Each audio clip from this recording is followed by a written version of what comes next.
বায়রা আমার লক্ষ্য করে দেখুন, আব্দুল্লাহ রাদিয়াল্লাহু তাআলা আনহু লজ্জাস্থানটা ডেকে প্রচণ্ড ঠান্ডার সময় সোজা হইয়া দাঁড়াইতে পারে না। আমার পয়গম্বর যখন দেখলেন আব্দুল্লাহর এই অবস্থা, করুণ কাহিনী শুনে আমার নবী বললেন, আব্দুল্লাহ, তোর এমন হালত হবে না। যদিও তোর বাবা তোর চাচা কাপড় দেয় নাই, নে আমি পয়গম্বরের জামা মুবারক তুই পরিধান কর। সুবহানাল্লাহ জোরে বলেন। নবীর জামার দাম কম না বেশি? না আপনাদের কাছে মনে হয় কম? তাহলে জোরে বলেন না, নবীর জামা মুবারকের দাম কম না বেশি? এই পৃথিবীর সমান মনে না, এর চাইতে বেশি। এই পৃথিবীর লক্ষ পৃথিবী বিক্রি করলেও আমার নবীর জামা মুবারকের একটা সুতার মূল্য হবে না। ঠিক কিনা জোরে বলেন। বাইরা আমার লক্ষ্য করে দেখুন, আব্দুল্লাহ ইমানের জন্য বাবার সম্পদ ছেড়ে দেওয়ার কারণে তার সম্মান মর্যাদা কমে নাই, বরং 1000 কোটি গুণ বেশি বৃদ্ধি পেয়েছে। এক নম্বর, আব্দুল্লাহকে আমার পয়গম্বরের জামা মুবারক হাদিয়া দান করেছেন। 2 নম্বর, আব্দুল্লাহ জিহাদের ময়দানের দিকে রওনা হয়ে গিয়েছেন। আমার নবীর সাথে জিহাদের ময়দানে গিয়েছেন। আমার নবী বলেন, যদি কোনো মানুষ দিনের জন্য ঘর থেকে বাহির হয় আর এমন অবস্থায় সে তার নির্ধারিত স্থানে না পৌঁছতে পারে, এর আগে যদি পৃথিবী থেকে বিদায় হয়ে যায়, আমার আল্লাহ ওই ব্যক্তিকেও শহীদের মর্যাদা দান করে দিবেন। সূরা বলেন না সুবহানাল্লাহ। বাইরা আমার আব্দুল্লাহ আমার নবীজির জামা মুবারক পরিধান করিয়া জিহাদের ময়দানের দিকে রওনা হয়ে গিয়েছেন। কিন্তু ঘটনা কমে জিহাদ হয় নাই। ওই জিহাদের বার থেকে মদিনায় আবার ফেরত আসবে, এমন সময় আব্দুল্লাহ অসুস্থ হয়ে মারা গিয়েছে, পৃথিবী থেকে বিদায় হয়ে গিয়েছে। আমার পয়গম্বর বলেন, সাহাবীরা রে, আমার উম্মতকে জানাইয়া দে, দিনের জন্য যদি কেউ বাহির হয় আর ওই অবস্থা মারা যায়, ওই ব্যক্তিটাকেও আমার আল্লাহ শহীদের মর্যাদা দান করে দিবেন। সূরা বলেন না সুবহানাল্লাহ। 2 নম্বর, আব্দুল্লাহ রাদিয়াল্লাহু তাআলা আনহু জিহাদের ময়দানে না যেতে এর আগেই পৃথিবী থেকে বিদায় হয়ে গিয়েছে। এবার পয়গম্বরের সামনে সাহাবীরা বলতেছেন, নবী আমার, আব্দুল্লাহ দুনিয়াতে নাই গো, আব্দুল্লাহ পৃথিবী থেকে বিদায় হয়ে গিয়েছে। এমন সময় আমার পয়গম্বর সাহাবীদেরকে বলে, ও সাহাবীরা, জানাজার ঘোষণা করিয়া দাও, ওই আব্দুল্লাহর জানাজা কেউ পড়াইতে হবে না রে, আমি পয়গম্বর নিজেই আব্দুল্লাহর জানাজার ইমামতি করব। 2 নাম্বার হলো, আমলকে সহি করতে হবে। আমলের মধ্যে কোনো ধরনের বেদাত থাকতে পারবে না। আমাদের সম্পূর্ণ বর্তমানে আমাদের আমলগুলোর মধ্যে শুধু বেদাত। আমার মন চাই ওই আমলটা করতে, এটাই করব, মানে ওই জিনিসটার প্রতি সে তাকায় না যে আমার আমলটাতে করতেছি, দেখতে হবে আমার আমলটা আমার নবী করছে কিনা। আমলের মাপকাঠি তো হলেন নবী। তোমার আমল যদি, তুমি যে আমলটা করতেছো এই আমলটা যদি নবী না করে থাকে, কিয়ামত পর্যন্ত আমল করে কোনো লাভ হবে? কথা বলেন না কেন, লাভ হবে? তাহলে নবীর তরিকা মতো আমল করতে হবে। এখন তো বর্তমান সময়ের অবস্থা, নবীর তরিকা আমল না, নবীর তরিকার চাইতে বাবার তরিকার প্রাধান্যতা বেশি। ঠিক কিনা বলেন? বাবার দাম তার নবীর চাইতে বেশি হয়ে গেছে। বাবা বলছে ওই কাজটা এটাই করবে, নবীর তরিকা মতে নয়। এই জন্য 2টা শর্ত মানতে হবে।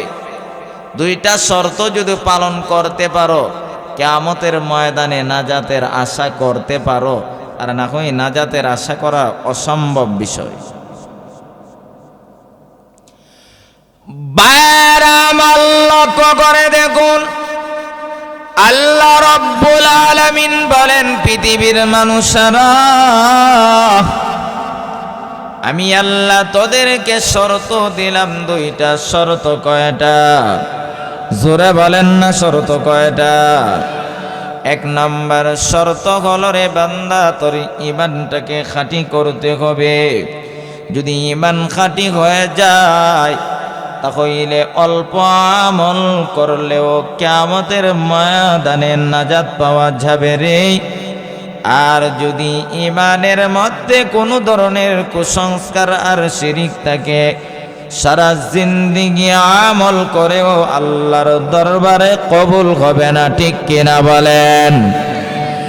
আল্লাহর পয়গম্বর, দুজাহানের বাদশা নবী, আজ থেকে 1500 বছর পূর্বে আমার নবী বলেছেন, আখলিসু দীনাকা ইয়াকফিকাল আমালুল কলিল। পয়গম্বর বলেন, আমার উম্মতেরা, ভালো করে শুনে নাও, তোমার আমলকে যদি খাঁটি করতে পারো, ঈমানকে যদি খাঁটি করতে পারো, অল্প আমলই কিয়ামতের ময়দানে নাজাত পেয়ে যাইবা। কারণ কিয়ামতের মাঠে আমার আল্লাহ কোনো মানুষের আমল নামা গণনা করবে না। আল্লাহ কিয়ামতের ময়দানে আমল ওজন করবে, গণনা করবে না। আইয়ুকুম আহসানু আমালা। আল্লাহ সূরা মুলকের 2 নম্বর আয়াতের অংশের মধ্যে আল্লাহ বলেন, পৃথিবীর মানুষেরা, আমি আল্লাহ উত্তম আমল চাই, ভালো আমল চাই। বেশি আমলের কথা আল্লাহ কোরআনেও বলে নাই, আমার নবী হাদিসের মধ্যে বেশি আমলের কথা বলে নাই। তোমার আমল যদি তুমি কম করো, কিন্তু আমলটা মালিকের সন্তুষ্টর জন্য, ইখলাস থাকতে হবে, খুলুসিয়ত থাকতে হবে, নিয়ত সহি হতে হবে। যদি ওই শর্তগুলা আমলের ক্ষেত্রে পাওয়া যায়, অল্প আমল করেও আমার আল্লাহর জান্নাতে যাওয়া যাবে। ঠিক কিনা? বাইরে আমার লক্ষ্য করে দেখুন, আল্লাহ রব্বুল আলামিন বলেন, পৃথিবীর মানুষেরা, আমি আল্লাহ তোদেরকে শর্ত দিলাম দুইটা। এক নম্বর, ঈমানটাকে খাঁটি করতে হবে। ঈমানকে সমাজের কাছে বিক্রি করা যাবে না। আমাদের সমাজে তো আজকে কিছু মানুষ আছে, তারা ঈমানটাকে বিক্রি করে কি করে না? কথা বলেন, করে কি করে না? যারা বিশেষ করে যারা সরদার আছে, মাতাব্বর, যারা সরদারি করে, তাদের কাছে ঈমান বিক্রি করে, এটা একটা মামুলিক বিষয় হয়ে গেছে। দেখবেন রাত সন্ধ্যার সময় বিচারের ধরনে একটা, সকালে আরেকটা। এমন হয় কি হয় না? কি হয়েছে? বালিশের তলে টাকা গেছে, শেষ, বিচার পরিবর্তন।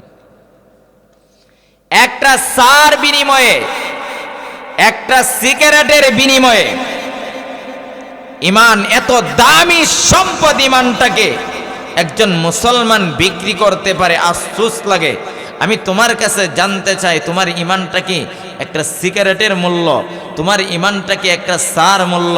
হে মুসলমান, ঈমানের কত দাম, ঈমানের কত দাম! আল্লাহর নবী বলেছেন, জাররা পরিমাণ ঈমান যদি কেউ নিয়ে পৃথিবী থেকে যাইতে পারে, ওই জাররা পরিমাণ ঈমানের বদলতে এই পৃথিবীর 10টার সমান একটা বিশাল জান্নাতের মালিক আমার আল্লাহ বানায়া দিবে। আর আসতে বলেন সুবহানাল্লাহ। জোরে বলেন না কেন সুবহানাল্লাহ? তাহলে সার বিনিময়ে আর সিগারেটের বিনিময়ে দুনিয়ার লোভে কোনো ইমানদার তার ঈমান বিক্রি করতে পারে? অথচ সাহাবায়ে কেরামরা ঈমানের জন্য বাড়ি ছাড়ছে, গাড়ি ছাড়ছে, নারী ছাড়ছে, দুনিয়ার সব ছাড়ছে, তারপরও ঈমান বিক্রি করে নাই। ঠিক কিনা? হযরতে খুবাইব রাদিয়াল্লাহু তাআলা, ইতিহাস বলা আমার উদ্দেশ্য না, সংক্ষেপে বলি। খুবাইব রাদিয়াল্লাহু তাআলা আনহুকে যখন বেঈমানরা আটক করলেন, খুবাইবকে বললেন, খুবাইব তুমি বলো তুমি ঈমান ছেড়ে দাও, আমি তোমাকে আমার রাজ্যের অর্ধেকটা দিয়ে দিব। খুবাইব বললেন, হে পারস্যের লাল কুত্তা, তুমি মনে করেছো আমি দুনিয়ার লোভে আর রাজত্বের লোভে আমি আমার ঈমান বিক্রি করে ফেলব? তুমি শুনে নাও, আমি খুবাইবকে তোমার রাজত্বে কেন, তাম পৃথিবীও যদি আমি খুবাইবের হাতের মধ্যে তুলে দেওয়া হয়, এমন কি যদি আকাশের চাঁদ পর্যন্ত আমি খুবাইবের হাতে তুলে দেওয়া হয়, তারপর আমি খুবাইব আমি আমার ঈমান ছাড়তে রাজি না। সুরে বলেন না সুবহানাল্লাহ। 2 নম্বর প্রস্তাব খুবাইবকে বললেন, যদি তুমি ঈমান ছাড়ো তাহলে আমি তোমাকে, আমার একটা সুন্দরী রূপসী কন্যা আছে, নারীর লোভে তো আজকে মানুষ অনেক কিছু করতে পারে, ঠিক কিনা? খুবাইব বললেন, তোমার সুন্দরী রূপসী কন্যার আমার প্রয়োজন নাই, আমার ঈমান প্রয়োজন। যদি আমি ঈমান নিয়ে মরতে পারি, তোমার রূপসী সুন্দরী কন্যার চাইতে 1000 কোটি গুণ সুন্দরী রূপসী কন্যা আমি আমার আল্লাহ আমার জন্য রিজার্ভ করে রেখে দিয়েছে। সুবহানাল্লাহ জোরে বলেন। তাহলে সাহাবায়ে কেরামরা তাদের ঈমানের জন্য বাড়ি ছেড়ে দিয়েছেন, ঘর ছাড়ছেন, সব ছাড়ছেন। প্রসিদ্ধ ঘটনা, হযরতে আব্দুল্লাহ রাদিয়াল্লাহু তাআলা আনহু, উনি ঈমান গ্রহণ করার কারণে ওনার চাচা বলতেছে, আব্দুল্লাহ, শুনতে পেরেছি তুমি নাকি মুহাম্মাদের ধর্ম গ্রহণ করে ফেলেছো। যদি মুহাম্মাদের ধর্ম গ্রহণ করে থাকো, তা বাস্তবে হয়ে থাকে, তাহলে আব্দুল্লাহর বাবা দুনিয়াতে নাই, চাচার আন্ডারে সে চলাফেরা থাকে, অবস্থান করে। বলতেছে, যদি তুমি মুহাম্মাদের দরবার না ছাড়ো, তাহলে আমার ভাইয়ের একটা সম্পদও তোমাকে দিব না। আব্দুল্লাহ বললেন, হ্যাঁ চাচা, তুমি মনে করেছো আমি দুনিয়ার লোভে আমি আমার ঈমান ছেড়ে দিব? বাড়ি কেন, গাড়ি কেন, তাম পৃথিবীও যদি ছাড়তে হয় আমি সব ছাড়তে পারবো, আমি আমার ঈমান ছাড়তে পারবো না। না সুবহানাল্লাহ বাড়িতে গিয়ে বলবেন, জোরে বলেন সুবহানাল্লাহ। তাহলে আব্দুল্লাহ রাদিয়াল্লাহু তাআলা আনহু বেঈমানের সামনে বলেছিলেন, হ্যাঁ চাচা, আমি আমার বাবার সম্পদ ছাড়তে পারবো, আমি আমার বাবার সব কিছু ছাড়তে পারবো, তারপর আমি আমার নবীকে ছাড়তে পারবো না, আমি আমার আল্লাহকে ছাড়তে পারবো না, ঈমান ছাড়তে পারবো না। হ্যাঁ যুবক, আমিও তোমাদের কাছে জানতে চাই, এমন পরিস্থিতি যদি তোমার সম্মুখে চলে আসে যে তুমি ঈমানের জন্য তোমার বাড়ি ছাড়তে হয়, তাহলে যুবক তুমি ওয়াদা দাও ঈমান ছাড়বা না। বাড়ি ছাড়তে পারো, গাড়ি ছাড়তে পারো, দুনিয়া ছাড়তে পারো, একজন মুমিন তার ঈমান বিক্রি করতে পারে না, ঠিক কিনা বলে? শেষ পর্যন্ত আব্দুল্লাহ রাদিয়াল্লাহু তাআলা আনহু এই হুঙ্কার দিয়ে বেঈমান চাচা বললেন, তাহলে ঠিক আছে, তুমি তোমার বাড়ি ছেড়ে দিয়ে মুহাম্মাদের দ্বারে চলে যাও। আব্দুল্লাহ রাদিয়াল্লাহু তাআলা আনহু চলে যাবে ভারাক্রান্ত নিধি নিয়ে। অনেক বড় ধনাঢ্য পরিবারের সন্তান ছিলেন। প্রচণ্ড ঠান্ডার সময় উনি চলে যাবেন। ওনার শরীরে যেই জামাটা ছিল, বেঈমানের বাচ্চা জামাটা পর্যন্ত নিয়ে যেতে দেয় নাই। নাউজুবিল্লাহ, জুড়ে বলেন না। কত বড় বেঈমান আর কত বড় পাষাণ। আব্দুল্লাহ রাদিয়াল্লাহু তাআলা আনহুকে উলঙ্গ করে ছেড়ে দেয়। উলঙ্গ করছে, যাও উলঙ্গ করে, আমার বাইরের কিচ্ছু দিতাম না, যাও এমনি যাও। হযরতে আব্দুল্লাহ রাদিয়াল্লাহু তাআলা আনহু মাকে বললেন, মা মুসলমান না বেঈমান? হ্যাঁ মা, আমি তোমার সন্তান, বাড়িতে থাকতে দেয় না, দিবে না, মনে হয় আর কোনোদিন তোমার বাড়িতে আসব না। মাগো, আমি তোমার সন্তান হিসাবে তোমার কাছে একটাই দরখাস্ত, শেষবারের মতন আমাকে একটা কাপড়ের টুকরা দাও। আমি আমার লজ্জাস্থানটা ডেকে আল্লাহর পয়গম্বরের কাছে যাব।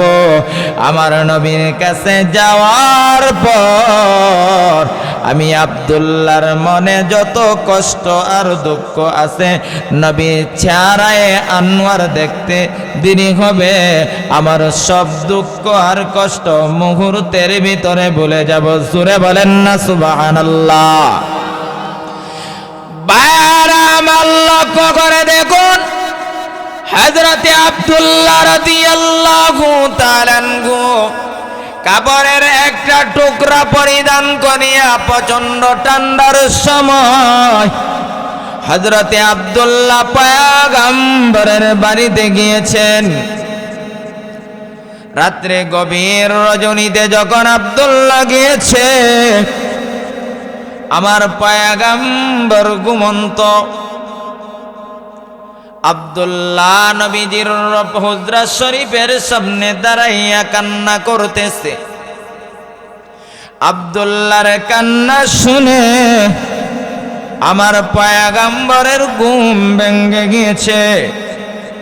নবীজি দরজা খুলে বলেন, তুমি কে গো? এত গভীর রজনীতে তুমি কে? আব্দুল্লাহ আমার নবীর সামনে নিজের পরিচয় তুলে ধরলেন। হ্যাঁ পয়গম্বর আমার, আমি কয়েকদিন আগে কালমা পড়ে মুসলমান হয়েছিলাম। আমি মুসলমান কেন হয়েছি? এই অপরাধের কারণে আমার চাচা বলেছে বাড়িতে থাকতে দিবে না, আমার বাবার সম্পদ কিছু দিবে না, আমার বাবার টাকার কাপড় পর্যন্ত আমাকে দিবে না। এই জন্য আমি এই অবস্থা আসলাম। আমার নবী বলেন, আব্দুল্লাহ তুমি তো প্রতিদিন নতুন নতুন জামা পরিধান করিয়া আমি পয়গম্বরের সামনে আসতারে, আজকে তোমার এমন হালত কেন? যখন পয়গম্বরের সাহাবী আব্দুল্লাহ ওই কথাগুলো আমার নবীর সামনে তুলে ধরেছেন, রহমতের নবী আব্দুল্লাহর কথা শুনে কান্নায় ভেঙে পড়ে গিয়েছেন। নবীজির চোখ দিয়া ঝর্ণার মতন পানি পড়তেছে। আমার পয়গম্বর বলেন, আব্দুল্লাহ কান্দিস না, কান্দিস না। যদিও তোর চাচা তোর বাবার সম্পদ দিবে না বলেছে ইমানের কারণে, তবে আমি নবী ওয়াদা দিলাম, ঘোষণা করে দিলাম, ওই তোর বাবার সম্পদের চাইতেও এর চাইতে 1000 কোটি গুণ বেশি নিয়ামত আমার আল্লাহ তোকে দান করবে। বাইরা আমার লক্ষ্য করে দেখুন, আব্দুল্লাহ রাদিয়াল্লাহু তাআলা আনহু লজ্জাস্থানটা দেখে প্রচন্ড ঠান্ডার সময় সোজা হইয়া দাঁড়াইতে পারে না। আমার পয়গম্বর যখন দেখলেন আব্দুল্লাহর এই অবস্থা, করুণ কাহিনী শুনে আমার নবী বললেন, আব্দুল্লাহ তোর এমন হালত হবে না, যদিও তোর বাবা তোর চাচা কাপড় দেয় নাই, নে আমি পয়গম্বরের জামা মুবারক তুই পরিধান কর। সুবহানাল্লাহ জোরে বলেন। নবীর জামার দাম কম না বেশি? না আপনাদের কাছে মনে হয় কম? তাহলে জোরে বলেন না, নবীর জামা মুবারকের দাম কম না বেশি? এই পৃথিবীর সমান মনে না, এর চাইতে বেশি। এই পৃথিবীর লক্ষ পৃথিবী বিক্রি করলেও আমার নবীর জামা মুবারকের একটা সুতার মূল্য হবে না। ঠিক কিনা জোরে বলেন। বাইরা আমার লক্ষ্য করে দেখুন, আব্দুল্লাহ ইমানের জন্য বাবার সম্পদ ছেড়ে দেওয়ার কারণে তার সম্মান মর্যাদা কমে নাই, বরং 1000 কোটি গুণ বেশি বৃদ্ধি পেয়েছে। 1 নম্বর আব্দুল্লাহকে আমার পয়গম্বরের জামা মুবারক হাদিয়া দান করেছেন। 2 নম্বর আব্দুল্লাহ জিহাদের ময়দানের দিকে রওনা হয়ে গিয়েছেন। আমার নবীর সাথে জিহাদের ময়দানে গিয়েছেন। আমার নবী বলেন, যদি কোনো মানুষ দিনের জন্য ঘর থেকে বাহির হয় আর এমন অবস্থায় সে তার নির্ধারিত স্থানে না পৌঁছতে পারে, এর আগে যদি পৃথিবী থেকে বিদায় হয়ে যায়, আমার আল্লাহ ওই ব্যক্তিকেও শহীদের মর্যাদা দান করে দিবেন। সূরা বলেন না সুবহানাল্লাহ। বাইরা আমার আব্দুল্লাহ আমার নবীজির জামা মুবারক পরিধান করিয়া জিহাদের ময়দানের দিকে রওনা হয়ে গিয়েছেন। কিন্তু ঘটনা কমে জিহাদ হয় নাই, ওই জিহাদের বার থেকে মদিনায় আবার ফেরত আসবে। এমন সময় আব্দুল্লাহ অসুস্থ হয়ে মারা গিয়েছে, পৃথিবী থেকে বিদায় হয়ে গিয়েছে।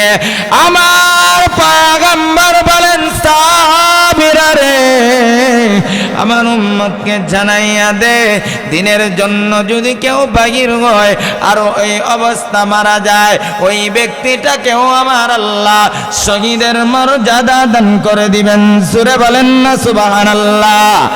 2 নম্বর আব্দুল্লাহ রাদিয়াল্লাহু তাআলা আনহু জিহাদের ময়দানে না যেতে এর আগেই পৃথিবী থেকে বিদায় হয়ে গিয়েছে। এবার পয়গম্বরের সামনে সাহাবীরা বলতেছেন, নবী আমার আব্দুল্লাহ দুনিয়াতে নাই গো, আব্দুল্লাহ পৃথিবী থেকে বিদায় হয়ে গিয়েছে। এমন সময় আমার পয়গম্বর সাহাবীদেরকে বলে, ও সাহাবীরা, জানাজার ঘোষণা করিয়া দাও, ওই আব্দুল্লাহর জানাজা কেউ পড়াইতে হবে না রে, আমি পয়গম্বর নিজেই আব্দুল্লাহর জানাজার ইমামতি করব। আর আস্তে জোরে বলেন না সুবহানাল্লাহ, সুবহানাল্লাহ জোরে বলেন। তাহলে আব্দুল্লাহ ইমানের জন্য বাড়ি ছেড়ে যাওয়ার কারণে তার মর্যাদা কমে নাই, কমে নাই। 1 নম্বর পুরস্কার আব্দুল্লাহকে আমার পয়গম্বরের 2টা জামা মুবারক হাদিয়া দান করেছেন। 2 নম্বর পুরস্কার আব্দুল্লাহ পৃথিবী থেকে বিদায় হয়ে গিয়েছেন রে, ওই আব্দুল্লাহর জানাজার ইমামতি স্বয়ং আমার নবী করেছেন। সূরা বলেন না সুবহানাল্লাহ। জানাজার নামাজ শেষে আবার পয়গম্বর বলেন, সাহাবীরা রে, আমার আব্দুল্লাহকে কবরের দিকে নিয়ে যাও, কবরের দিকে নিয়ে যাও রে। তোমরা কেউ কবরের ভিতরে ডুববা না, কেউ কবরের ভিতরে রাখবা, ডুববা না। আমি পয়গম্বর আমার হাতে আমার আব্দুল্লাহকে কবরে রাখবো। আল্লাহু আকবার জোরে বলেন। বারাবার আব্দুল্লাহর লাশ নিয়ে যখন কবরের দিকে রওনা হয়ে গিয়েছেন, প্রলাক কবরের পাশে যাওয়ার পর আমার পয়গম্বর বলেন, সাহাবীরা, তোমরা কেউ কবরের মধ্যে নামবা না, আমি স্বয়ং পয়গম্বর নামব। আমার নবী কবরের ভিতরে নামলেন। নামার পর এইভাবে হাত বাড়াইলেন, হাত বাড়াইয়া বলেন, এ সাহাবীরা, আমার আব্দুল্লাহকে আমার হাতে দাও না রে, আমার আব্দুল্লাহকে আমার হাতে দাও। যে আব্দুল্লাহ আমি পয়গম্বরের জন্য ধনাঢ্য পরিবারের সন্তান হওয়ার পর ইমানের কারণে তার বাড়ি ছেড়ে দিয়েছে, ইমানের কারণে গাড়ি ছেড়ে দিয়েছে, ইমানের কারণে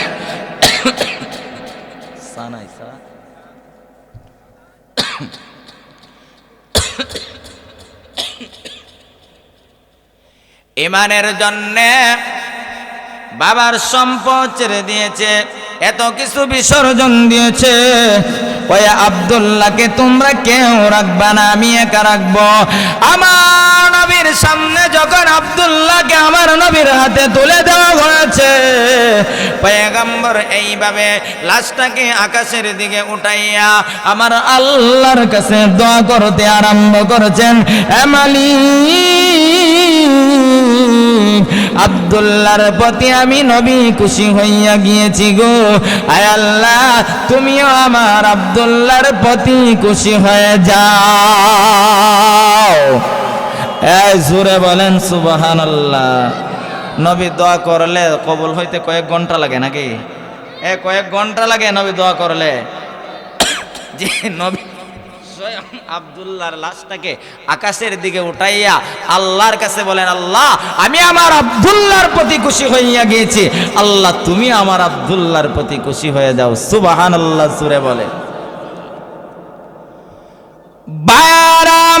লক্ষ্য করে দেখুন, আব্দুল্লাহর লাশটাকে নিয়ে যখন পয়গম্বর আকাশের দিকে তাকাইয়া আমার নবী দোয়া করতেছেন, এই দৃশ্য যখন উপস্থিত সাহাবীরা দেখছেন, দেখার মধ্য থেকে হযরতে ওয়াক্কাস রাদিয়াল্লাহু তাআলা আনহু মাটির মধ্যে গহিরাইতে আরম্ভ করেছেন, আর আব্দুল্লাহর লাশের প্রতি ইঙ্গিত করে বলতেছেন, এ আব্দুল্লাহ, লাশটা তোর না গইয়া যদি আমি ওয়াক্কাসের হতো রে, তাহলে আমার জীবনটা ধন্য হয়ে যাইত রে। যেই কবরের পাশে দাঁড়াইয়া রাহমাতুল লিল আলামিন স্বয়ং তোর জন্য আমার আল্লাহর কাছে সুপারিশ করতেছে, এই তোর জন্য আল্লাহর কাছে সুপারিশ করতেছে।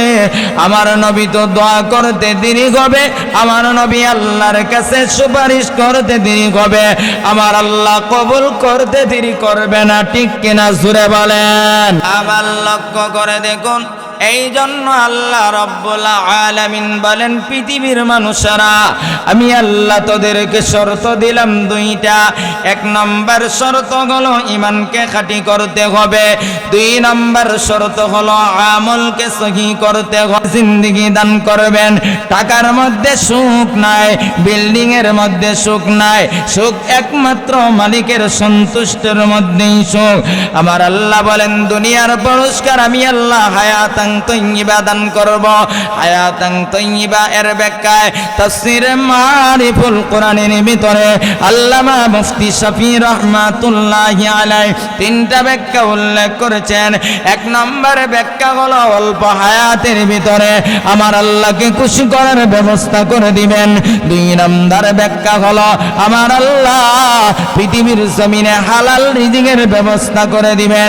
তিন নম্বর পুরস্কার হলো আমার আল্লাহ এই পৃথিবীর জমিনে অল্প খাবারের মধ্যে বরকত দান করবেন। সূরা বলেন না সুবহানাল্লাহ।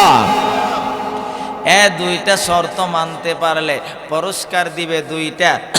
দুইটা পুরস্কারের একটা পুরস্কার দুনিয়াতে, একটা পুরস্কারের ব্যাখ্যা তাফসীরে মারিফুল কোরআনের ভিতরে মুফতি শফি রহমাতুল্লাহি আলাইহি তিনটা ব্যাখ্যা উল্লেখ করেছেন। এক নম্বর, আল্লাহ অল্প হায়াতের ভিতরে মালিককে খুশি করার ব্যবস্থা করে দিবেন। দুই নম্বর, হালাল রিজিকের ব্যবস্থা করে দিবেন। হালাল রিজিকের ব্যবস্থা করে দিবেন, হারাম ভক্ষণ করতে হবে না, সুদ খাইতে হবে না, ঘুষ খাইতে হবে না। সুদখোর এখন সমাজে আছে কি নাই? এই সুদখোর সমাজে এখন আছে কি নাই? সুদ খাইতে হবে না, মালিকের ওয়াদা, ওয়া মান ইয়াত্তাকিল্লাহা ওয়া ইয়ারযুকুহু মিন হাইসু লা ইয়াহতাসিব। আল্লাহ বলেন, যদি কেউ দুনিয়ার জমিনে আমি আল্লাহকে ভয় করে আর হালাল পথে চলে, তাহলে আমি আল্লাহ তার রিজিকের ব্যবস্থা কোথায় থেকে করব সেটার কল্পনা ধারণাও সে করতে পারে না। সুবহানাল্লাহ। কিন্তু আল্লাহর দেওয়া ফর্মুলা মতে আমরা কি করি না? চলাফেরা করি না, আমরা আমাদের মন চাই, জিন্দেগি চাই। তিন নম্বর হলো অল্প খাবারের মধ্যে আল্লাহ বরকত দিবে। এখন আমরা অল্প খাবারের মধ্যে বরকত পায় না, এর কারণ আমাদের ঈমানও ঠিক নাই, আমলও ঠিক নাই। কিন্তু সাহাবা একরামরা অল্প খাবারের মধ্যে বরকত পাইছে, এর প্রমাণ হাজারো আছে, ঠিক কিনা জোরে বলেন। পয়গম্বরে আরবি সাল্লাল্লাহু আলাইহি ওয়াসাল্লামের বেঈমানদেরকে প্রতিহত করার জন্য হযরতে সালমান ফারসি রাদিয়াল্লাহু তাআলা আনহু খন্দকের যুদ্ধে খাল খনন করেছিলেন বেঈমানদেরকে প্রতিহত করার জন্য। বেঈমানদের মধ্যে একটার নাম ছিল আমির ইবনে আবদেহুদ। তার শরীরে 1000 পালোয়ানের শক্তি একা হইছিল। সে আমার নবীর কাফেলার সামনে আইসা বলতেছে, মুসলমানরা কে আসো, আমার সাথে যুদ্ধ করবা, আসো। আমার নবীজি অল্প কিছু সাহাবীদেরকে নিয়ে বসা। নবীজি চিন্তায় পেরেশান, তার শরীরে 1000 পালোয়ানের শক্তি আছে, তার সাথে মোকাবেলা করাটা কঠিন। আবার তার অস্ত্র আছে, সব আছে। নবীর তো অস্ত্র নাই, গোড়াও নাই, কিচ্ছু নাই, আছে একমাত্র কি? ঈমান আছে, ঠিক কিনা? দুনিয়ার সব যদি এক পাল্লা একত্রিত হয়ে যায় আর একজন খাঁটি মুমিন ওই দুনিয়ার সকল বেঈমানের সাথে যথেষ্ট, ঠিক কিনা বলেন? রাসূল পেরেশান চিন্তায়, তার মোকাবেলা কে করবে? এমন সময় রসুলের সামনে থেকে একজন 21 বৎসরের নওজোয়ান যুবক দাঁড়ায় বলেন, রসুল পারমিশনটা আমাকে দিন। 1000 কেন 60,000 আসলেও তার 60,000 সাথে আমি একাই যথেষ্ট। না সুবহানাল্লাহ আসতে বলেন। 21 বৎসরের একটা নওজোয়ান যুবক আমার নবীকে বলেন, পয়গম্বর চিন্তা করিয়েন না, টেনশন করিয়েন না, বেঈমান 1000 কেন একটা কেন 1000 বেঈমানের জন্য আমি 21 বৎসরের নওজোয়ান যুবক যথেষ্ট। ওই যুবকের নাম ছিলেন হযরতে আলী রাদিয়াল্লাহু তাআলা আনহু। আল্লাহু আকবার, জোরে বলেন আল্লাহু আকবার। ওই আলীর মতন 21 বৎসরের নওজোয়ান যুবক যদি একটা বাংলার জমিনে আজকে থাকতো, আল্লাহর কসম করে বলতে পারি বাংলার জমিনে যত নাস্তিক আর মুরতাদ আছে, যত বেঈমান আর কাফেররা আছে, একজন যুবকের সামনে হাজার বেঈমান কাফেররাও দাঁড়ানোর সাহস করতো না। ঠিক কিনা জোরে বলে? তাহলে তাদের মতন ঈমান আমাদের আসেনি? আগে এক সময় ছিল যখন হিন্দু যারা আছে, যাদেরকে আমরা চিনি, তারা এক সময় মুসলমানরা দেখতে, এবার অসুস্থ, খাসি কিটা আমার ব্যক্তিগত খাসি নাকি, অসুস্থর সাথে কোনো কথা আছে নাকি? এখন হলো শুনেন, একজন ব্যক্তি যখন মানে কোনো হিন্দুদেরকে মুসলমানদেরকে যখন হিন্দুরা দেখতো তখন ভয় পাইতো। আর বর্তমান এমন সময় হিন্দুদেরকে দেখলে মুসলমানরা ভয় পায়, সম্পূর্ণ বিপরীত। লক্ষ্য করে দেখুন, আল্লাহর পয়গম্বর 21 বৎসরের নওজোয়ান যুবক হযরতে আলীকে যখন পারমিশন দিয়েছে, আলী রাদিয়াল্লাহু তাআলা আনহু বাঙ্গা একটা তরবারি নিয়ে ওই আমেরের সামনে যখন হাজির হয়েছে, আমের ডেকে ডেকে বলে, আলী রে, আমি চাই না রে তোকে এত অল্প বয়সেই পৃথিবী থেকে বিদায় করে দিতে। আলী বলেন, এত অনার্থক কথা বলে সময় নষ্ট করবা না। যেই কাজের জন্য মুসলমানদেরকে ডাকছো, সকল মুসলমান তোমার সামনে আসে নাই, মুসলমানের পক্ষ থেকে আমি আলী তোমার সামনে হাজির হয়েছি। তুমি কেন ডাকছো শেষ পর্যন্ত সংক্ষেপে বলতেছি। হযরতে আলী রাদিয়াল্লাহু তাআলা আনহুকে ওই আমের আলীকে বলেন, আলী তুমি আগে আমাকে আক্রমণ করো, তারপর আমি পাল্টা দিব। আলী বলেন, হ্যাঁ আমের, না না, এটা কোনো সম্ভব না, কারণ মুসলমানরা অন্যায়ভাবে আগে কাউকে আঘাত করতে জানে না। ঠিক কিনা জোরে বলেন? এবার আলী রাদিয়াল্লাহু তাআলা আনহু বারবার পিরাপিরি করার পর বেঈমান আমির ইবনে আব্দে হুদ তার তরবারি দিয়ে আলী রাদিয়াল্লাহু তাআলা আনহুকে আঘাত করেছেন। আঘাত করার পর আলীর মাথার মধ্যে জখম হইয়া রক্ত প্রবাহিত হতে আরম্ভ করেছে। এবার পয়গম্বরের সাহাবী আলী বলেন, আমের, এখন হলো মুসলমানের পালা, এখন হলো মুসলমানের পালা। আমার পয়গম্বরের সাহাবী হযরতে আলী রাদিয়াল্লাহু তাআলা আনহু বাঙ্গা তরবারিটা আকাশের দিকে উঠাইয়া নারায়ে তাকবীরের স্লোগান নিয়ে যখন ওই বেঈমানের গায়ের মধ্যে আঘাত করেছে, আঘাত করতে দেরি হয়েছে, ওই বেঈমানটা বাঁশের মতন ছিলি হয়ে গিয়েছে। জোরে বলেন না আল্লাহু আকবার। কিতাবের মধ্যে লেখছে খালি বাঁশের মতন ছিলি হয়েছে, সেটা শুধু নয়, সে যে গুড়ার মধ্যে ছিল গুড়াটা পর্যন্ত দ্বিখণ্ডিত হয়েছে। কিতাবের ভিতরে পাওয়া যায় শুধু গুড়া নয়, যে মাটির মধ্যে গুড়াটা ছিল ওই মাটি পর্যন্ত আলীর নারায়ে তাকবীরের স্লোগানের আল্লাহু আকবারের বরকতের তরবারি মাটি পর্যন্ত প্রবেশ করেছে। সুবহানাল্লাহ, জোরে বলেন। তাহলে আলী কি গায়ের শক্তি করছিল? এ গায়ের শক্তি আমেরের সাথে পারা সম্ভব? বেড়ার শরীরে 1000 পালোয়ানের শক্তি। আপনি আমার মতন সাতা মানুষ না, 1000 পালোয়ানে এ বেড়ারে একা 21 বৎসরের নওজোয়ান যুবক আলীর একা তরবারি দ্বারা চাইছে হয়ে গেছে। ওই খন্দকের যুদ্ধের সময় রসুল খাল খনন করেছিলেন। খাল খনন করতে করতে এক পর্যায়ে সাহাবা ইকরামরা যে খাবার নিয়ে গেছিল, খাবার সাহাবা ইকরামদের শেষ। এবার খাবার কোথায় থেকে আনবে, খাবারের কোনো ব্যবস্থা নাই। শেষ পর্যন্ত সাহাবীরা পেটের মধ্যে পাথর বেঁধে নিলেন। পাথর নিয়ে আমার নবীর সামনে গিয়ে বলেন, পয়গম্বর আর সহ্য হয় না, পেটের কিতা আর সহ্য হয় না। নবীজি কোথায় থেকে খাবার দিবেন? নবীজি এবার নবীজির শরীর থেকে কাপড় মুবারকটা উঠাইয়া দেখাইলেন, সাহাবীরা তোমরা একটা পাথর বাঁধছো, আর আমি আল্লাহর পরে যার মর্যাদা, আমার কারণে আল্লাহ সব কিছু সৃষ্টি করেছে, আমি দিনের জন্য আমি নবীজি 2টা পাথর বাঁধলাম। সুবহানাল্লাহ। নবী ছিল না, ভালো করেছিল। এই দৃশ্য হযরতে জাবির ইবনে আব্দুল্লাহ রাদিয়াল্লাহু তাআলা আনহু দেখলেন। আশিক রাসূল কাকে বলে? হযরতে জাবির ইবনে আব্দুল্লাহ ভাবলেন, আমার ঘরে খাবার থাকবে আর আমার নবী উপবাস থাকবে, পেটের মধ্যে পাথর বানবে, কিয়ামতের মাঠে আমি কি জবাব দিব? ওই চিন্তা করে হযরতে জাবির ইবনে আব্দুল্লাহ বাড়িতে গেলেন, গিয়া বিবিকে বললেন, হে বিবি, ঘরে কোনো খাবার আছে? বলল, 3.5 কেজি আর আটা আছে, আর কিচ্ছু নেই। 3.5 কেজি আটা দিয়ে রুটি বানাও, খাসি আছে জবাই করে দিয়ে যাই, গোশত বোনা করো, আমি আল্লাহর নবীকে দাওয়াত দিব। আমার ঘরে খাবার থাকবে, আমার নবী উপবাস থাকবে, পেটে পাথর বানবে, কিয়ামতের ময়দানে আশিকে রাসূলের প্রমাণ দিতে পারবো না। ও আশিকে রাসূল কাকে বলে? সাহাবায়ে কেরামদের থেকে শিখেন। আপনার মন গড়া মতে আশিকে রাসূল হলে কোনো লাভ হবে না।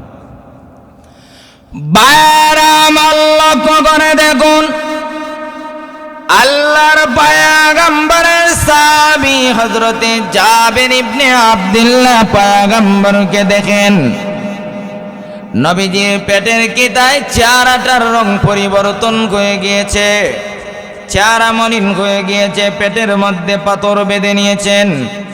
হযরতে জাবির ইবনে আব্দুল্লাহ ভাবলেন, যদি আমার ঘরে খাবার থাকে গো, আর আমার নবী উপবাস থাকে, কিয়ামতের ময়দানে আল্লাহর আদালতে জবাব দিতে পারবো না, আশিকে রাসূলের প্রমাণ দিতে পারবো না। এই জন্য জাবির ইবনে আব্দুল্লাহ বাড়িতে গিয়া বলেন, বিবি আমার ঘরে খাবার আছে কি? বিবি বললেন, 3.5 কেজি আটা আছে, আর একটা খাসি আছে, ওইগুলা দিয়া রুটি বানাও, আমি আমার নবীকে দাওয়াত দিব, আমার নবীকে দাওয়াত দিব। বিবি আবার বলেন, নেগো স্বামী, ওই খাবার ওই রুটিগুলা তৈয়ার করার পর যদি পয়গম্বরকে দাওয়াত দেন, তাহলে খাবার শেষ হয়ে যাবে গো, আমার সন্তানগুলা কি খাইবে গো? জাবির ইবনে আব্দুল্লাহ বলেন, বিবি, সন্তান উপবাস থাকতে পারে গো, কিন্তু আমার নবী উপবাস থাকতে পারে না। জোরে বলেন না সুবহানাল্লাহ। এবার জাবির ইবনে আব্দুল্লাহর বিবি বলেন, স্বামী আমার, সন্তানরা না খেয়ে থাকবে কেমনে গো? সন্তানদের কষ্ট হবে। জাবেরের একটাই জবাব, বিবি, আমার সন্তান কষ্ট করতে পারে, আমার নবী কষ্ট করবে, আমি জাবের কোন অবস্থাতেই মেনে নিতে পারি না। হে বিবি, সন্তানদেরকে আদর করাইয়া ঘুম পাড়াইয়া দাও গো, কিন্তু আমার নবী কষ্ট করবে, কিয়ামতের ময়দানে আমি জাবের এই চেহারাটা নবীর সামনে দেখাইতে পারবো না।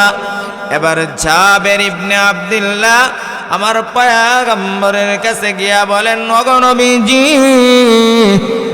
আপনি আমার বাড়ির দাওয়াত গ্রহণ করুন, দাওয়াত গ্রহণ করুন।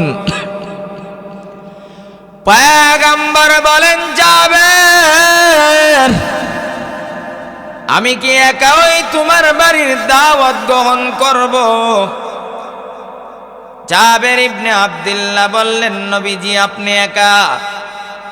এবার দিনের নবী বলেন, জাবির রে, আমি যেইভাবে উপবাস রে, আমার 3500 সাহাবীরা উপবাস। এ জাবের আমার সাহাবীদের সৈনিকদের দিকে তাকাইয়া দেখে রে, তাদের চেহারার রংটা পরিবর্তন হয়ে গিয়েছে, চেহারাটা মলিন হয়ে গিয়েছে রে। হে জাবের, আমি পয়গম্বর উপবাস থাকতে পারবো রে, কিন্তু আমার সাহাবীরা উপবাস থাকবে আমি নবী কোনো অবস্থাতেই মেনে নিতে পারি না। আল্লাহু আকবার, জোরে বলেন না আল্লাহু আকবার। আমার নবী উম্মতের প্রতি এত মায়া, আমার নবী উম্মতের প্রতি এত দয়া। আমার নবী যেদিন দুনিয়াতে আগমন করেছে রে মুসলমান, পয়গম্বর সিজদায় পড়ে আমার আল্লাহর কাছে শুধু উম্মতি উম্মতি বলে দরখাস্ত করে। জোরে বলেন না সুবহানাল্লাহ। যেই দিন আমার নবীকে আমার আল্লাহ দাওয়াত দিয়ে মেরাজে নিয়েছিলেন, মালিকের সাথে সাক্ষাতের জন্য, আমার পয়গম্বর মালিকের পাশেই বসে কথা বলতেছে। আমার মালিক বিভিন্ন কথা বলে, কিন্তু আমার পয়গম্বর বারবার শুধু উম্মতের কথা মালিকের কাছে, উম্মতের কথা মালিকের কাছে। এবার আমার আল্লাহ বলেন, পয়গম্বর আমার, আপনি এখানে আসছেন বন্ধু বন্ধুর সাথে কত ধরনের কথা বলবে। মায়া आशिक मौला हूँ मेरा यश्क निराला, मैं आशिक मौला हूँ मेरा यश्क निराला। ऐ जुमले जगह जिसमें तजल्ली से उजाला, ऐ जुमले जगह जिसमें तजल्ली से उजाला। पैगंबर বলেন, মালিক এখানে আসছি তোমার কাছে কিছু চাওয়ার জন্য নাই রে, আমি শুধু আমার উম্মতের কিছু চাওয়ার জন্য তোমার কাছে আসছি। এবার আল্লাহ বলেন, পয়গম্বর আপনি এখানেও উম্মত, এখানেও উম্মত। আমার নবীর জবাব একটাই ছিল, আল্লাহ আমি আমার উম্মত ছাড়া কিছু চাই না। আল্লাহু আকবার, সূরা বলেন না আল্লাহু আকবার। মালিকের কাছে গিয়েও বলেন কিছু চাই না, উম্মত চাই, উম্মত চাই। আর আজকে ওই নবীর মহব্বত তোমার দিলে নাই। নবীর মহব্বতে টুপি পরতে পারো না, নবীর মহব্বতে দাড়ি রাখতে পারো না, নবীর মহব্বতে মসজিদে গিয়ে সেজদা করতে পারো না। সৎ কাজ বেড়া, তুই আবার নবীর আশিক দাবি করস, লজ্জা করে না বেহায়া পতাকা? কুসকুরের জন্য আবার নবীর আশিক কিসের রে? বেপরদা বেহায়া নারীদের জন্য আবার নবীর আশিক কিসের? তোর মতন বেহায়া উম্মতের নবীর কোনো প্রয়োজন নাই, ঠিক কিনা সূরা বলেন? এমন লক্ষ কোটি হাজার উম্মত আছে যারা আমার নবীর জন্য জীবন দিতে রাজি আছে, ঠিক কিনা বলেন?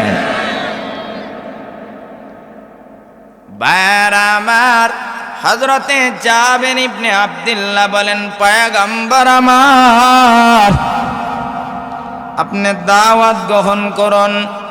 আমার নবী বলেন, আমি একা কেমনে রে তোমার বাড়ির দাওয়াত গ্রহণ করব? আমি উপবাস যেইভাবে আমার ৩৫০০ সাহাবীরা উপবাস। আবার জাবের ইবনে আব্দুল্লাহ চিন্তায় পেরেশান হয়ে গেলেন। ৩.৫ কেজি আটার রুটি দিয়ে ৩৫০০ মানুষ খাওয়ানো কোনো অবস্থাতেই সম্ভব নয়। কিন্তু জাবেরের ঈমান ছিল একা, ঈমান ছিল পরিপূর্ণ, আমল ছিল ভালো। জাবেরের বিশ্বাস ছিল ওই খাবারের মধ্যে আমার আল্লাহ বরকত দিতে পারে, ঠিক কিনা জোরে বলেন? এবার পয়গম্বর জাবের ইবনে আব্দুল্লাহকে বলেন, জাবের চিন্তা করিস না, চিন্তা করিস না, খাবারের মধ্যে আমার আল্লাহ বরকত দিবে। আমি পয়গম্বর দোয়া করব। আমার নবী ৩৫০০ সাহাবীদের জামাত নিয়ে জাবেরের বাড়ির দিকে রওনা হয়ে গিয়েছেন রে। রওনা হওয়ার পর জাবেরকে বললেন, খাবার কোথায়? আমার নবী আমার সামনে আনো। আমার নবীর সামনে যখন আনা হয়েছে, পয়গম্বর খাবারকে নিয়ে আল্লাহর কাছে দোয়া করেছেন, মালিক বরকতের ব্যবস্থা করে দিয়েছেন। দোয়া শেষ আবার পয়গম্বর বলেন, জাবের আগে আমার সামনে নয় রে, আমার সাহাবীদের সামনে আগে খাবার তুলে দাও রে। জাবের ইবনে আব্দুল্লাহ বলেন, পয়গম্বর আমার আগে আপনি খাবার বক্ষণ করুন, তারপর সাহাবীরা। নবী বলেন, না, আমি আগে বক্ষণ করতে পারি না, আগে আমার সাহাবীদের সামনে তুলে ধরা হোক। আমার নবী বলেন, কারণ নবী বলেন উম্মতের জন্য রহমত, ঠিক কিনা বলেন? ওয়ামা আরসালনাকা ইল্লা রাহমাতাল লিল আলামিন।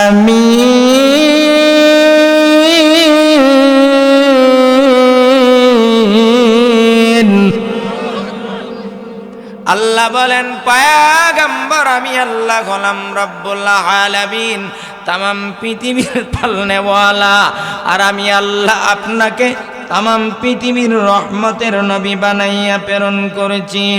উম্মতের প্রতি এত মায়া, যেই দিন পৃথিবী থেকে বিদায় হয়ে যাবে রে উম্মত, আমার নবীর কাছে আজরাইল হাজির হয়ে গিয়েছেন।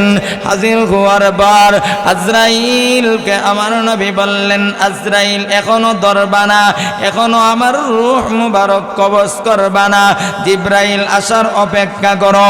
মুহূর্তের ভিতরে পয়গম্বরের সামনে জিব্রাইল হাজির হয়ে জিব্রাইল বলেন, ইন্নাকা মাইতুন ওয়া ইন্নাহুম মাইতুন।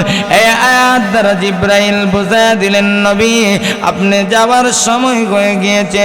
আবার এই কথা জিব্রাইল বলতে দেরি হয়েছে, আমার নবী কান্না করতে আরম্ভ করেছে, পয়গম্বর কান্না করতে আরম্ভ করেছেন। জিব্রাইল বলেন, পয়গম্বর কেন কান্না করেন? আপনি ফাতেমার জন্য কান্দেন নাকি হাসান হুসাইনের জন্য কান্দেন? আমার নবী জবাব দিয়েছিলেন, জিব্রাইল আমি ফাতেমার জন্য কান্দি না রে, হাসান হুসাইনের জন্য কান্দি না, আমি কান্দি আমার গুনাহগার উম্মতের জন্যে।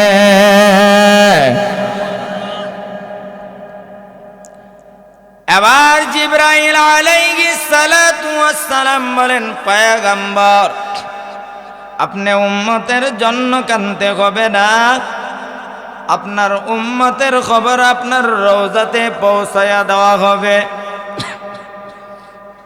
আমার নবী জবাব দিয়েছিলেন, জিব্রাইল উম্মতের খবর পাবো কি পাবো না সেটার জন্য আমি কান্দি না, কারণ আমার মালিক আমার সাথে ওয়াদা দিয়েছিলেন, মা কানাল্লাহু লিউআযিবাহুম ওয়া আনতা ফীহিম।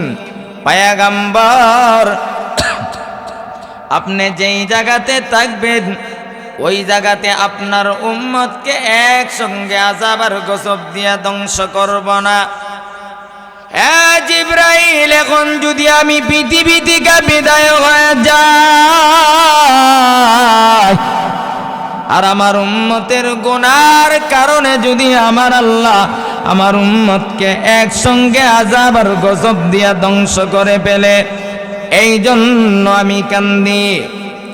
জিব্রাইলকে আল্লাহ রাব্বুল আলামিন বলেন, জিব্রাইল আমার বন্ধুকে জানাইয়া দে, আমার বন্ধু যদিও পৃথিবী থেকে বিদায় হয়ে যায়, আমি আহকামুল হাকিমিন ওয়াদা দিলাম রে, আমার বন্ধুর সকল উম্মতের জিম্মাদার আমি আল্লাহ স্বয়ং নিজে হয়ে গেলাম। ভাইরা আমার, হযরতে জাবের ইবনে আব্দুল্লাহ নবীজি বলেন, জাবের আমার সামনে আগে নয়, আমার সাহাবীদের সামনে আগে দাও, আমি উপবাস থাকতে পারবো কিন্তু আমার সাহাবীরা উপবাস থাকবে, আমি নবী কোনো অবস্থাতেই মেনে নিতে পারি না। এবার সাহাবায়ে কেরামরা খাবার শেষ, আমার পয়গম্বরের খাবার শেষ। নবী বলেন, জাবের তোমার গোষ্ঠীর সবাইকে দাওয়াত দাও, তারাও যেন খাবার খায়, তবে ডাক না উপরে ওঠাইও না। আমার আল্লাহ আমি নবীর দোয়ার বরকতে ওই খাবারে এমন পরিমাণ বরকত দান করেছে, কিয়ামত পর্যন্ত আমার আনেওয়ালা সকল উম্মতরাও ওই খাবার খেয়ে শেষ করতে পারবে না। তাহলে অল্প খাবারে বরকত দিছিনি, এবাই দিছিনি। আর না হয় 3.5 কেজি আটার রুটি, আবার খাসির গোস্ত, কেমন মজা লাগবে। আবার বেড়ান কয়েকদিনের উপবাস, পেটের মধ্যে পাথর। আমরা যদি 50 জনের সামনে দেয়, 50 জন লাগে, ভালো 10 জনের সামনে দিলে মিশন শেষ, ঠিক কিনা? বারামাল লক্ষ্য করে দেখুন, আল্লাহ রাব্বুল আলামিন বলেন, ওয়া মাইয়ামাল মিনাস সালিহাত মিন যাকারিন আও উনসা ওয়া হুয়া মুমিন ফালানুহইয়ান্নাহু হায়াতান তাইয়্যিবা। আল্লাহ 2টা পুরস্কার দিবেন। একটা পুরস্কার আমার আল্লাহ দুনিয়াতে দিবেন, দুনিয়ার পুরস্কার হায়াতান তাইয়্যিবা নামক নিয়ামত দান করবেন। আয়াতের ব্যাখ্যায় তাফসিরে মারিফুল কোরআনের ভিতরে আল্লামা মুফতি শফি রহমাতুল্লাহি আলাইহি 3টা ব্যাখ্যা উল্লেখ করেছেন। 1 নম্বর হলো অল্প হায়াতের ভিতরে আমার মালিককে খুশি করার ব্যবস্থা করে দিবেন। 2 নম্বর হলো হালাল রিজিকের ব্যবস্থা করে দিবেন। 3 নম্বর হলো অল্প খাবারের মধ্যে আমার আল্লাহ বরকত দান করে দিবেন। সূরা বলেন না সুবহানাল্লাহ। 2 নম্বর পুরস্কার হলো ওয়ালানাজিয়ান্নাকুম আজরাকুম বিআহসানি মা কানু ইয়ামালুন। 2 নম্বর পুরস্কার হলো কঠিন কিয়ামতের ময়দানে, যেই দিন আমার নবী ছাড়া কোনো সুপারিশকারী থাকবে না, ওই দিন ডান হাতে আমলনামা দিয়ে এই পৃথিবীর 10টার সমান একটা বিশাল জান্নাতের মালিক আমার আল্লাহ বানায়া দিবে।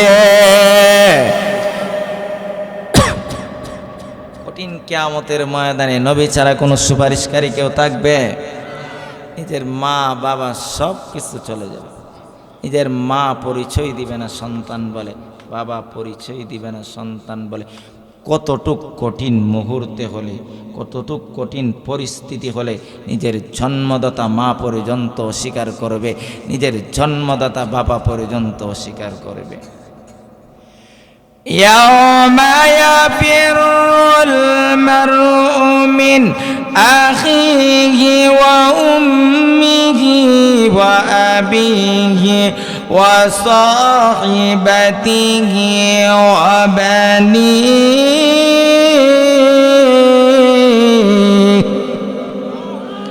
কিয়ামতের ময়দানে জন্মদাতা বাবা বলবে সন্তানের প্রয়োজন নাই, মা বলবে সন্তানের প্রয়োজন নাই, আমাকে বাঁচাও, আমাকে বাঁচাও। ওই কঠিন কিয়ামতের ময়দানে আদম নবীটিকে নিয়ে ঈসা পয়গম্বর বলবে আল্লাহ উম্মতের প্রয়োজন নাই। আদম সফিউল্লাহ কিয়ামতের ময়দানে আমার আল্লাহকে বলবে আল্লাহ। আল্লাহ যখন কিয়ামতের ময়দানে কাহ্হারি মিজাজ নিয়ে রাগান্বিত হয়ে হুঙ্কার দিতে থাকবে, কতটুক কঠিন পরিস্থিতি হবে। লিমানিল মুলকুল ইয়াউম লিল্লাহিল ওয়াহিদিল কাহ্হার।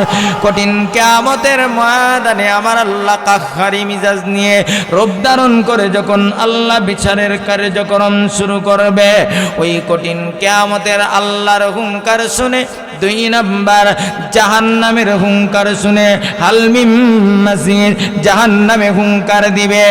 এমন কঠিন পরিস্থিতির হুঙ্কার গুলো শুনে আদম নবী বলবে আয় আল্লাহ কঠিন কিয়ামতের ময়দানের পরিস্থিতি দেখে আদম পয়গম্বর বাবা হইয়া বলবে, হায় আল্লাহ, আমার উম্মতের প্রয়োজন নাই, আমাকে বাঁচাও। জলিলুল কদর পয়গম্বর মুসা কালিমুল্লাহ বলবে, হায় আল্লাহ, কিয়ামতের কঠিন ময়দানে আমার উম্মতের প্রয়োজন নাই, আমাকে বাঁচাও। ইব্রাহিম খলিলুল্লাহ বলবে, উম্মতের প্রয়োজন নাই, আমাকে বাঁচাও। ঈসা রূহুল্লাহ বলবে, উম্মতের প্রয়োজন নাই, আমাকে বাঁচাও। কিয়ামতের কঠিন ময়দানে মা বলবে, সন্তানের প্রয়োজন নাই, আমাকে বাঁচাও। বাবা বলবে, সন্তানের প্রয়োজন নাই, আমাকে বাঁচাও। কিন্তু ওই কঠিন ময়দানে তোমার নবী, আমার নবী বলবে, আয় আল্লাহ, আমি মুহাম্মদের কোনো প্রয়োজন নাই গো, আজকে কিয়ামতের কঠিন ময়দানে আমার উম্মতকে বাঁচাও। আর আসতে বলেন সুবহানাল্লাহ। কঠিন কিয়ামতের ময়দানে আদম নবী থেকে নিয়ে ঈসা নবী পর্যন্ত বলবে, উম্মতের প্রয়োজন নাই। বাবা বলবে, সন্তানের প্রয়োজন নাই। উস্তাদ বলবে, ছাত্রর প্রয়োজন নাই। পীর বলবে, মুরিদের প্রয়োজন নাই। ওই কঠিন কিয়ামতের ময়দানে তোমার নবী, আমার নবী আল্লাহর কাছে বলবে, আল্লাহ, হাসান হুসাইনের প্রয়োজন নাই, ফাতেমার প্রয়োজন নাই, আমার গুনাহগার উম্মত চাই, উম্মত চাই। আল্লাহু আকবার, জোরে বলেন আল্লাহু আকবার। একাটুর দিয়ার মুসলমান, তোমাদের কাছে আমি জানতে চাই যে এই কঠিন পরিস্থিতিতে কিয়ামতের ময়দানে সবাই নাফসি নাফসি বলে কানবে, আর আমার নবী, আপনার নবী বলবে, উম্মতি বলে আল্লাহর কাছে দরখাস্ত করবে। ওই কঠিন কিয়ামতের ময়দানে যেই নবী উম্মত ছাড়া খুশি হবে না, উম্মত ছাড়া জান্নাতে প্রবেশ করবে না, একটা উম্মত জাহান্নামে থাকা অবস্থায় আমার নবী খুশি হবে না। ওই নবীকে যদি বাংলার জমিনে কেউ নাস্তিক, কোন মুরতাদের বাচ্চা, কোন বেঈমানের বাচ্চা আমার নবীকে গালি দেয়, আর নবীর পক্ষে হয়ে যদি নিজের জীবন দিতে হয়, কারা কারা রাজি আছে? দুঃখা তুলে আল্লাহকে দেখো, আল্লাহকে দেখা।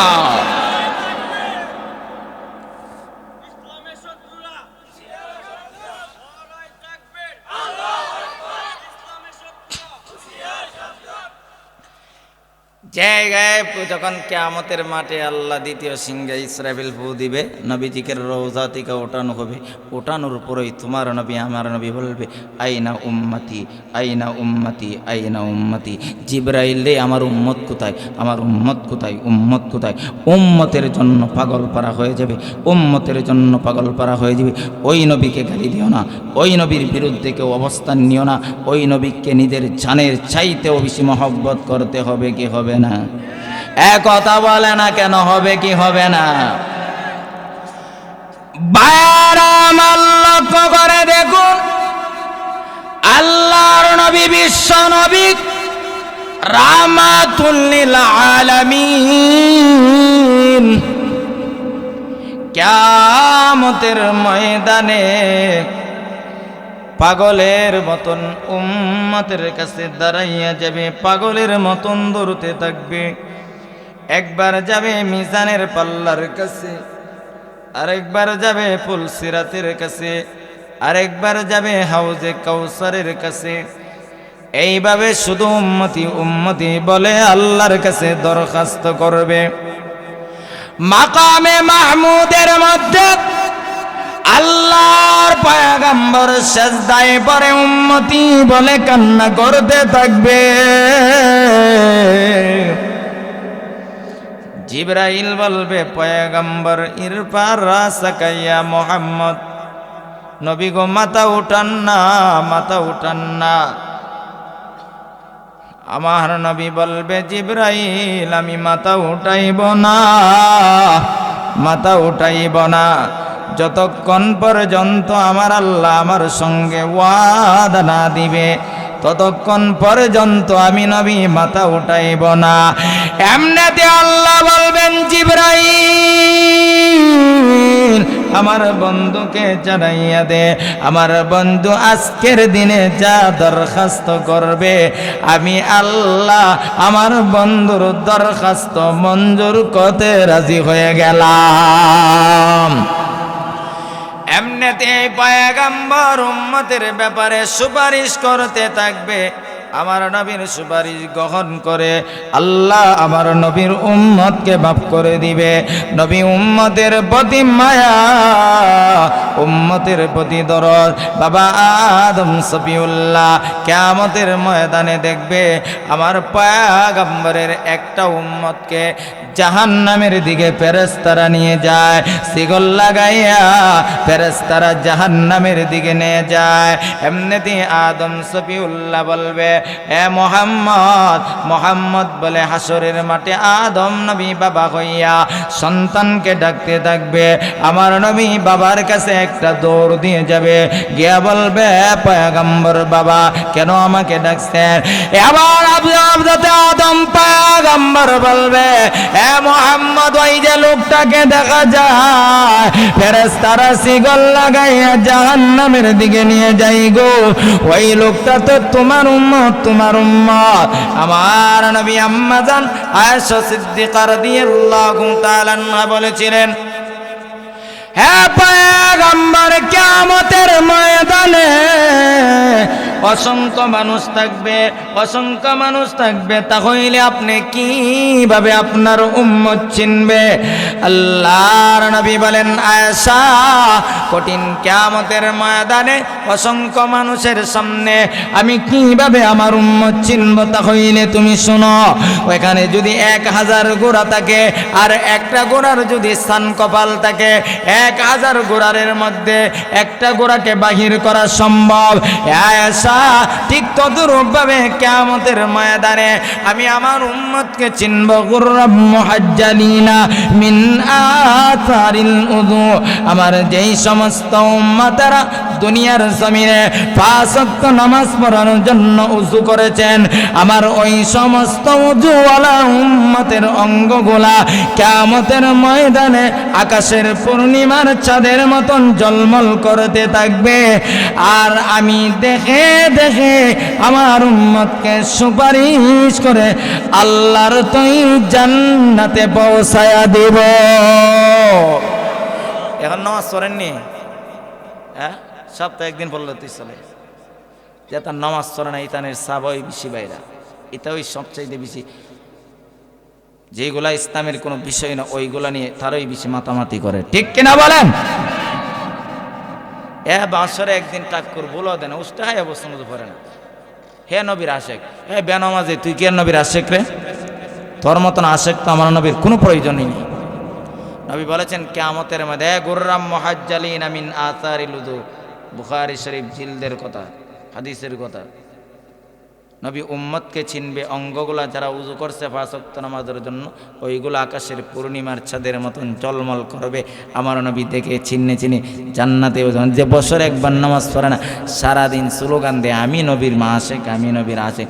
তুই তো আবু তালিবের মতন আশেক। আবু তালিবের চাইতে আবু বকর আমার নবীকে এতটুকু মহব্বত করে নাই আবু তালিব যতটুকু করেছে, কিন্তু মহব্বত করে লাভ হয়েছে কি? নবীর তরিকা মানছে না, জাহান্নামী হয়েছে, ঠিক কিনা বলেন না কেন? ইন্না আহওয়ানা আহলিন নার আযাবাম মাল্লাহু নালানে ওয়াশিরাকানে মিনান নার। যে আবু তালিব এত মহব্বত, রাসূল যখন ওই রুমে ঘুমাইতো আবু তালিব অন্য রুমে ঘুমাইতো, রাত্রে কয়েকবার জাগ্রত হইয়া দেখতো আমার নবীর ঘুম হইতেছে কিনা, পৃথিবীর কোন বাবাটা আছে, কোন বাবা আছে যে তার সন্তান ওই রুমে ঘুমাইতেছে, সেই রুমে ঘুমাইতেছে, রাত্রে কয়েকবার জাগ্রত হইয়া সন্তানের ঘুম হইতেছে কিনা দেখবে, এমন বাবা আছে?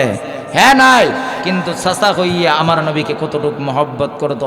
আবু তালিব দুনিয়াতে থাকা অবস্থায় কোনো মায়ের সন্তান আমার নবীকে গালি দিতে পারে নাই, আমার নবীর বিরুদ্ধে অবস্থান নিতে পারে নাই। এতটুকু মহব্বত করার পরও আবু তালিব আমার নবীকে তরিকা না মানার কারণে নবী তার জাহান্নামী হবে। ওই জাহান্নামের বর্ণনাটা আমার নবীর পবিত্র জবান দ্বারা গিয়েছেন, ইন্না আহওয়ানা আহলিন নার আযাবাম মাল্লাহু নালানে ওয়াশিরাকানে মিনান নার। জাহান্নামের সার যত জাহান্নামে আছে সবচাইতে মানে নিম্নের শাস্তি আবু তালিবের হবে। আর আবু তালিবের শাস্তি দুইটা, জাহান্নামের আগুনের জুতা পরায় দেওয়া হবে। ওই জুতার তাপে ওই মাথার মগজ বাতের মারের মতন উতলাইতে থাকবে। বায়ার আমার লক্ষ্য করে দেখুন, আল্লাহর পয়গম্বর বিশ্ব নবী রাহমাতুল লিল আলামিনকে বাবা আদম বলবে, হে পয়গম্বর, ওই যে লোকটাকে জাহান্নামে নিয়ে যাই গো, ওই লোকটা আপনার উম্মত। আমার নবী এমনিতেই বলতে আরম্ভ করবে, আমি পয়গম্বর, এখনো হাসরের মাঠে থাকা অবস্থায় আমার উম্মত জাহান্নামে যাবে গো, আমি নবী মেনে নিতে পারি না।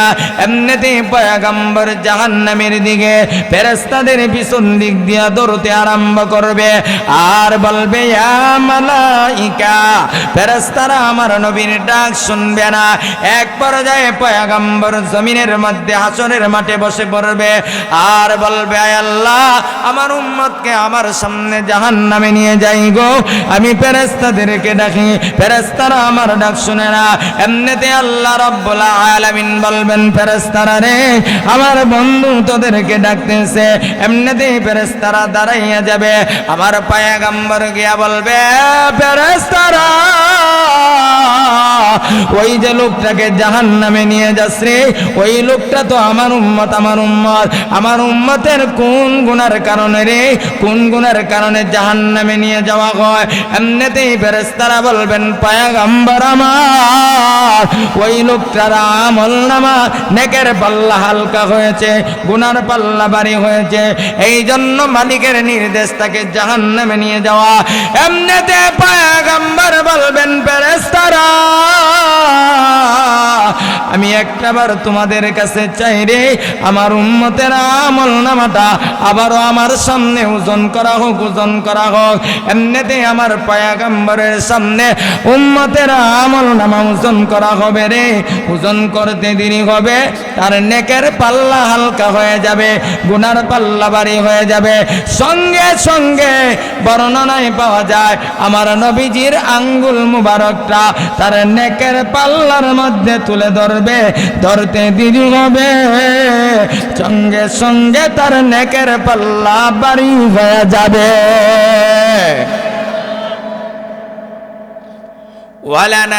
وَلَنَجْزِيَنَّهُمْ أَجْرَهُمْ بِأَحْسَنِ مَا كَانُوا يَعْمَلُونَ।